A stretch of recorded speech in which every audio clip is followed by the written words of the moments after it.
Football produces emotion all the time. Every weekend, in fact. And what a supporter is moved by generally depends on what matters to them at any given moment. In their day, in their week, even in their lives. But the game also produces occasions which transcend the sport, cutting through rivalries and creating memories which last well beyond the importance of the game. And while not ranked or even close to an exhaustive list, Tifo has gathered some of these together to remember why they mattered. First, a few emotional moments that any credible list can't be without.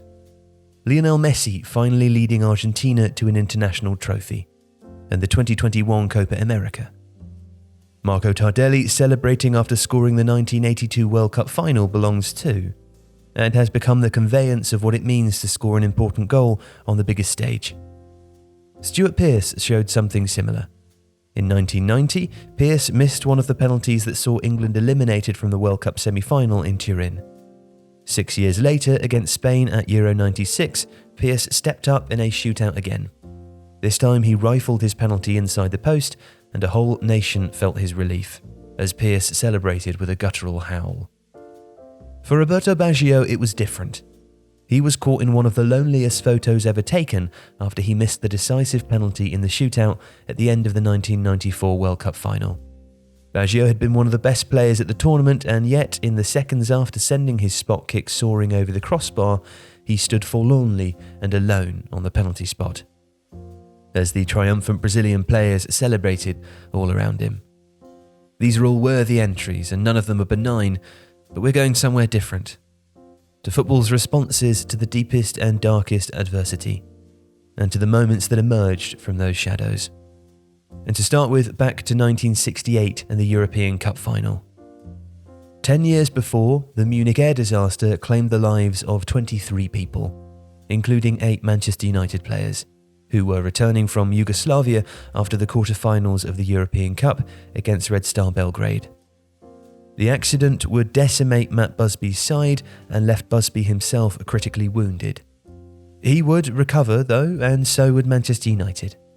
10 years later, with a team built around crash survivors Bobby Charlton and Bill Foulkes, but by which time included George Best and Dennis Law, Busby and Manchester United would finally capture the trophy to which they'd lost so much. In November 2016, on their way to the first leg of the Copa Sudamericana final, the plane carrying the Brazilian team, Chapecoense, crashed in Colombia, with only 3 players surviving: Alan Ruschel, Jackson Follman, and Neto. 9 months later, after their teammates and coach had been buried, and the world had watched them mourn, those 3 were at Camp Nou to play Barcelona in the Catalan club's traditional friendly. Neto and Follman didn't play in the game but performed a ceremonial kickoff. Alan Ruschel, however, managed to play almost an entire half in his first appearance since the tragedy, before being substituted to a thunderous standing ovation from every corner of the ground. At the 1989 FA Cup final, fate brought Liverpool and Everton together. It had been Liverpool's run to the FA Cup semi-finals that took them to Hillsborough to face Nottingham Forest, before and during which one of the worst stadium disasters in history would claim the lives of 97 Liverpool fans. 5 weeks later, carrying an impossible burden, Liverpool were at Wembley in the final. The game was a classic, with Liverpool winning 3-2 after extra time. But the afternoon is really remembered for Jerry Marsden of Jerry and the Pacemakers leading the crowd in a rendition of You'll Never Walk Alone, and the great show of solidarity between the 2 halves of Merseyside, bound by an unspeakable tragedy. In March 2012, Fabrice Muamba collapsed at White Hart Lane, in an FA Cup replay between Tottenham and Bolton. Miraculously, despite his heart stopping for 78 minutes, Muamba survived and recovered. He would retire from professional football that summer, but in November that year, at half-time of a Europa League game between Spurs and Maribor, he was introduced back onto the pitch to tearfully take the crowd's applause. And more recently, Euro 2020 nearly ended in tragedy, when Christian Eriksen collapsed at the beginning of Denmark's group game with Finland. The image that went around the world was of the Danish team linking arms and encircling their teammate so that he could be treated with a modicum of privacy, And everyone of course knows that his story had a happy ending. Eriksson survived, made a remarkable recovery, and was able to resume his playing career. But before that, before anyone knew what would follow, the abiding memory will always be the resilience of the Danish players.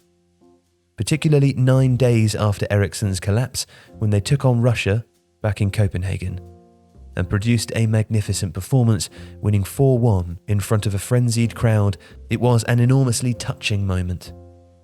Mercifully rare, like the others on this list, but another time when football showed its best side.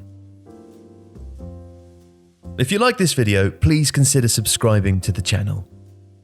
The Athletic brings you the best sports journalism in the world in a personalised experience, connecting you with the stories and teams that you care about the most. There's coverage of 13 sports, plus direct access to world-class journalists through live Q&As, discussions and podcasts. And you can try it now for free for 30 days by clicking the link in the description.